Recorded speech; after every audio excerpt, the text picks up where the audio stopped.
Hello, everybody, and welcome back to We Are Not the Professionals, the podcast where you ask the questions and we do the research. But disclaimer, we are not the professionals. Today's episode is sponsored by Remember, more on that in just a bit. Now, unfortunately, it's going to be a mostly solo episode today, but don't worry, we will have some guests later on for a little game show segment tied to today's question. That brings us to the question of the day, which comes from LintWizard77. What is the Mandela effect? So, in today's episode, I'll just start with a quick explanation of what the Mandela effect is, along with some of its possible causes. Then, to help show how real and confusing it can be, I'll be running a little segment called Is This or That? But I'll explain that more when we get to it later in the episode. So, what even is the Mandela effect? The Mandela effect is what happens when a large number of people remember something differently from how it actually occurred.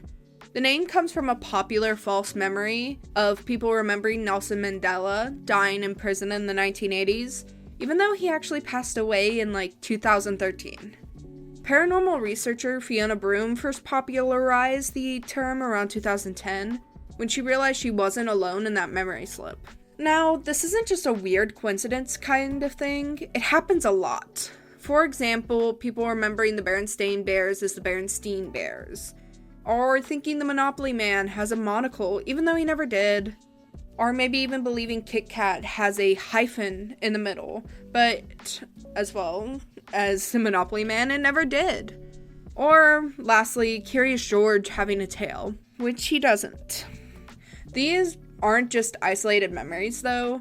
Entire groups of people recall these things the same wrong way, which raises a big question: what's really going on here? The most grounded explanation comes from psychology.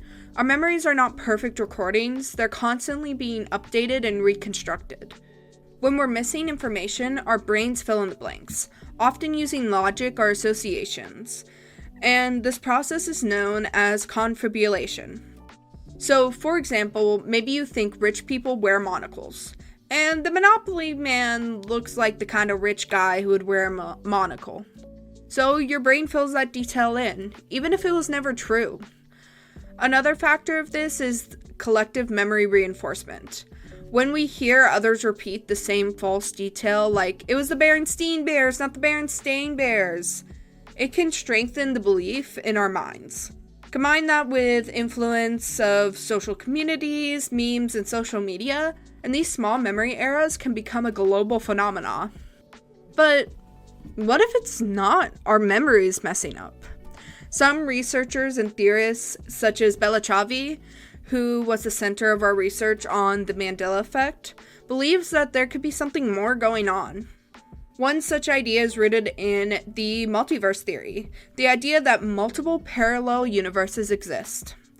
According to Bella Chavi, if parallel worlds exist, it's possible for our conscious, or at least our perception, could leak between timelines. In this view, people might remember something that did happen, just not in this version of reality. There's even math to support the idea that different timelines can overlap or intersect.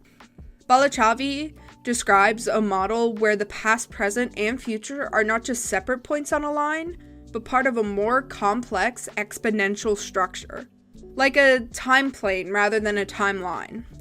In these models, time loops and repeating events could explain phenomena like deja vu and the Mandela effect.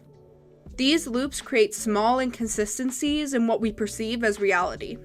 A more speculative theory is from Bella Chavi's other work, The Mandela Effect and Deja Vu, Are We Living in a Simulation? Unsurprisingly, this theory believes that the Mandela effect could be evidence that we're living in a simulation. The general idea is that our world is being ran by an ultra-advanced computer, maybe by future humans, maybe by higher dimensional beings. And the Mandela effect is a sign of glitches or bugs in that simulation. In this theory, nature works like a giant supercomputer, constantly updating reality based on observations and probabilities. Most of the time we don't notice these changes, but occasionally something small slips through the cracks. A letter changed in a logo, a detail from a cartoon is suddenly different. Those who still remember the old version are experiencing the leftover data from before the patch. If you ever feel like your memory is the only one who remembers it right, maybe you didn't glitch. Maybe reality did. Now, the craziest theory I've heard, mainly from people on TikTok, is that companies and corporations might be intentionally changing things and then never admitting it, just to see if they can manipulate public perception. Think about it. What if Kit Kat did have a hyphen at one point, and the company quietly dropped it, hoping nobody would notice?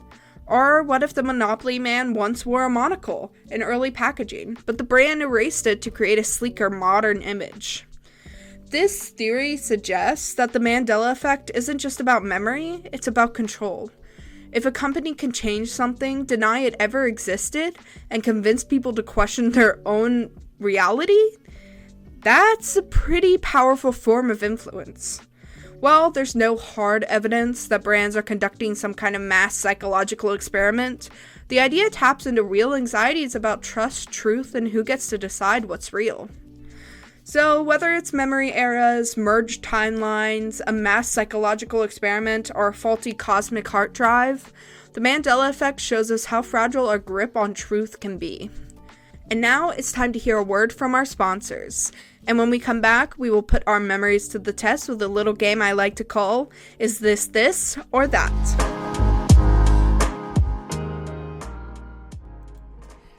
Ever have one of those moments when you're positive something used to be different? Like, it was definitely Berenstein Bears with an E, not Berenstain Bears with an A. Well, now there's an app for that.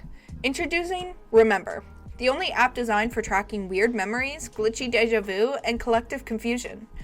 With Remember, you can log your personal Mandela effects, sync up with your friends to compare notes, and even crowdsource the truth. Or at least the version you remember. And the best part? Remember sends real-time alerts when popular facts, logos, or cultural moments are flagged as a Mandela effect. Open Remember and find out you're not alone. Or are you?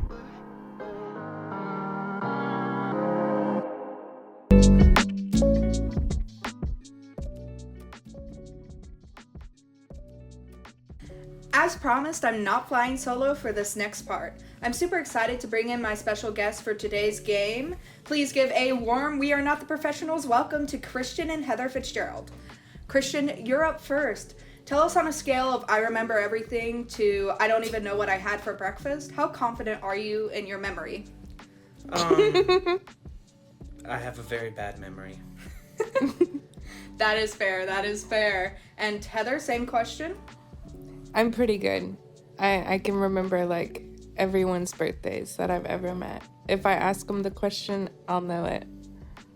Nice.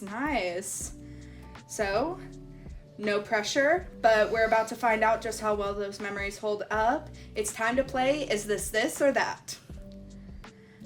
So, in this game, I'll be giving you a set of two options, and you have to decide whether it was originally this or that.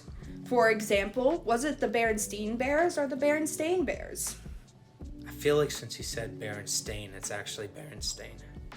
Growing up, I always thought it was Berenstein. Berenstain? Mm-hmm. That's what everyone said, right? Yeah. When you talk about them? Yeah, that's what everyone said. It is the Berenstain with an A.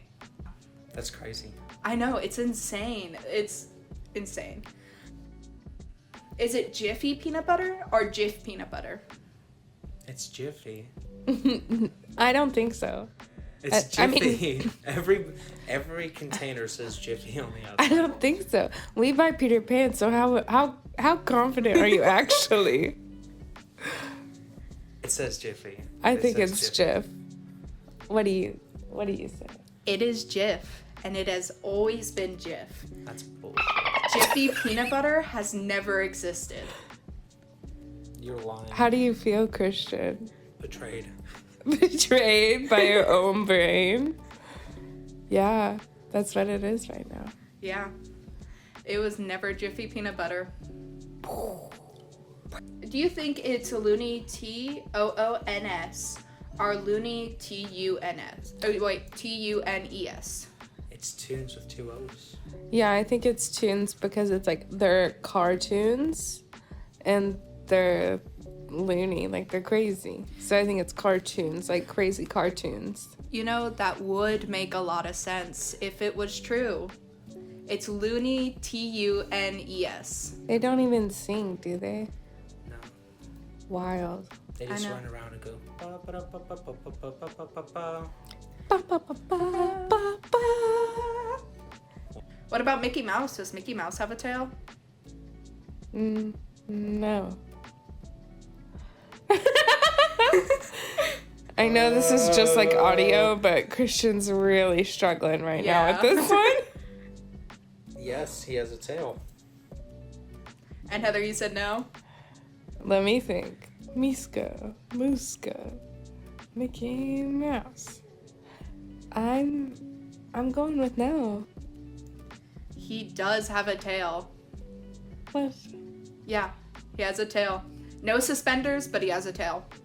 Well, All those suspenders went right to his tail. Everyone's too busy looking at his giant ears. Yeah. Definitely.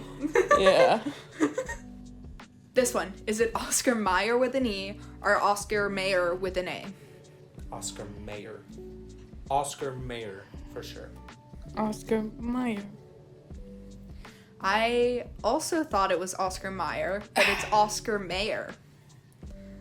I know, it's crazy. It's crazy. I read the packaging before I eat the food. I'm so happy you eat so many hot dogs. You shove them down your throat. Well, I love hot dogs too, and I still didn't know this. I bought freaking Oscar Mayer hot dogs last week, and I looked at this and I'm like, what? That's not bad. With that final question, this concludes this segment. Any last thoughts, Heather or Christian? I just think it's crazy. I think I need to pay more attention to branding and all of the movie lines and everything out there. I know my hot dog's pretty good. Yeah, but not your peanut butter.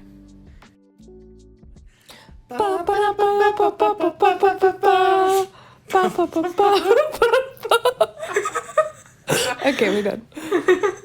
All right, so let's do a quick recap.